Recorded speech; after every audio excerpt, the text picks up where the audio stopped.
sumabog yung Pure Foods yung last ball game nila. Alamin natin kung bakit sa ating kasamahang si Magu Marjon. Richard, nakakwentuhan natin kanina si Coach Ryan Gregorio ng Pure Foods TJ Giants. At sabi nga niya, yung huli nilang laro kontra sa Alaska, it was a very embarrassing game para sa kanila. Eye-opener daw ang naging silbi nito dahil nga naman, they just can't show up anymore and expect to win any ball games. Etong tatlong gunner nilang inaasahan scored just a grand total of 13 points, which is 30 points below their usual average. Sabi ni Coach Ryan, kesa na daw turingin itong isang problema, ginawa na lang yung challenge para sa kanyang mga bataan. At dinescribe niya itong ball game na to as a battle of survival between a rat and a cat. Yung daga being Pure Foods running for their lives, and yung cat naman being the Tigers just running after food. Sabi niya, purpose is still more important than need. Yan ang conclusion niya at tignan natin kung magpatuloy ang kanilang performance dito. Thank you very much. Another one of the quotable quotes from Coach Ryan Gregorio. Talagang very loaded yung tatlo yung offensive load nasa kanila talaga when you're talking about the Pure Foods TJ Giants. And they really have to score a lot for Pure Foods to win. Siguro in that last game, malamang na-miss nila ng kahit bahagya ito si Darius Rice.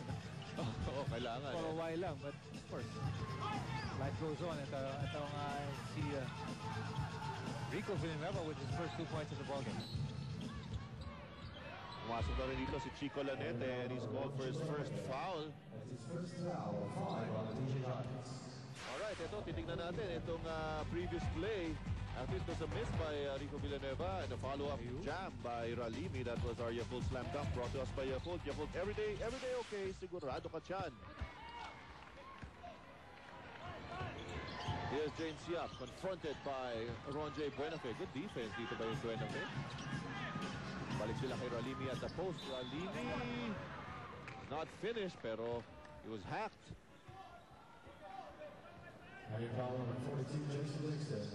Jason Dixon na natawagan. Ito si Reda Ralimi, who's only averaging about shade under 15 points a ball game. Pero yun na nga sinasabi nga natin, Darius Rice dati puro score lang. Si Ralimi might be a better fit, but this import-laced conference, yun rin ang pressure sa import If you need points, the import should be able to produce. Actually, yun na nga, pero you give some, you take some. Kailangan naman natin na makita, ito si Ralimi, still too short a span of time to judge this guy, and we know that he can bring the defense against guys like Jason Dixon, and that's one of the most important aspects of the Pure Foods defense, yung mga pag-defense sa mga imports. Especially dyan nga kay Jason Dixon. There's James Yap. James Yap trying to shake off itong si Buenafe. Launches a three. That was a tough shot. Coming from James Carlos Yap. Another TM3. Total of 9 points. And that's good news para sa Pure Foods TJ Giants. Na umiinit na rin ang kanilang gunners. There was a hand on his face that time, pero no problem para kay James Yap. Here's a turn by Jason Dixon. Sweet move coming from Jason Dixon. Parang ginagawa ko sa'yo dati.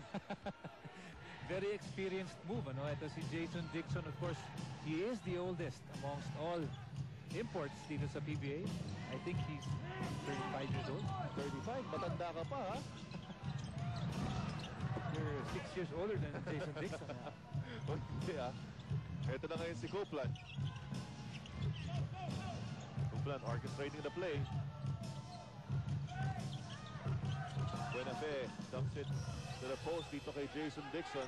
Sabi niya, leave me alone here. I'll take Ralimi. Pero traveling na naman ang tinawag dito kay Jason Dixon. The second offense of that nature. And this is the time the Pure Foods TJ Giants, they have to take advantage of these turnovers ng Coca-Cola Tigers. They're still down by 5. Ito, si James Yap na nga is trying to take over dito pa lang sa ating first quarter. Pero ginugulo siya dito by the tight defense of Buenafe. 8 seconds to shoot para sa Pure Foods. James Yap, walang mapuntahan. Tinira na lang. Yay! Pumasok pa! Another TM press from James Yap. And you can ask nothing more from Ronjay Buenafe that time. Well, siguro to foul him na lang. Dahil hindi pa nga nasa penalty itong Coca-Cola Tigers. But who would have expected James Yap with the type of defense ito si Ron J. Buenafe has been showing. Yung turn around, fade away, long shot, pasok. Grabe yung tira na yun ni James Yap. Pero ito, on the other end of the floor, a hard foul given up by Rico Villanueva. And Jason Dixon, at ito, nag-uusap pa silang dalawa. There's really a hard foul. Jason Dixon, naramdaman rin yun. And now, naman yata sa ilong eh. Ito si Jason Dixon. Rico was saying, I'm just trying to prevent an end-one play from happening. Naman. Sorry na. Kumagalit pa eh. Laking mama. Kailangan mo mag-sorry sa mga ganyang kalalaki. It's only the first personal foul. Rico Villanueva, of course, itong Pure Foods TJ Giants already in the penalty. Itong Coca-Cola still has two fouls to give.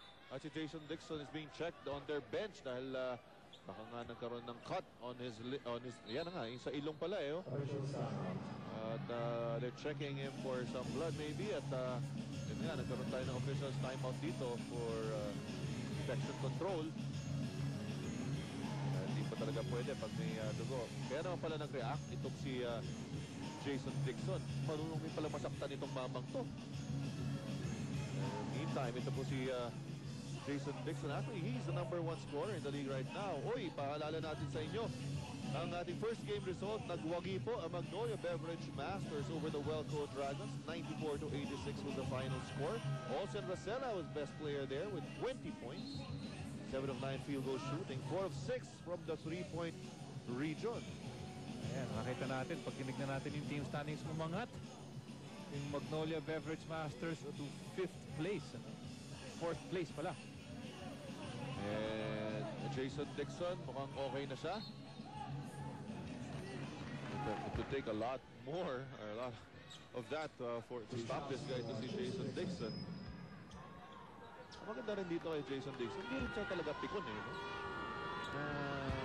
Naiintindihan doon niya yung mga marunong siya tumangka. Oo naman. Hard fouls. Problema mo, pag siya nagbigay ng hard foul sa'yo, tulog ka, sigurado.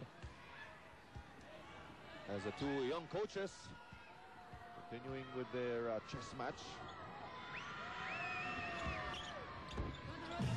Split from the line para dito kay Jason Dixon. Only 3-point lead for the Coca-Cola Tigers as we end things dito po sa ating first quarter of action. And you saw here itong si James Yap with some tough shots that he made. Total of 12 points, perfect from the 3-point region. Although his team is still down by 3, 25-22.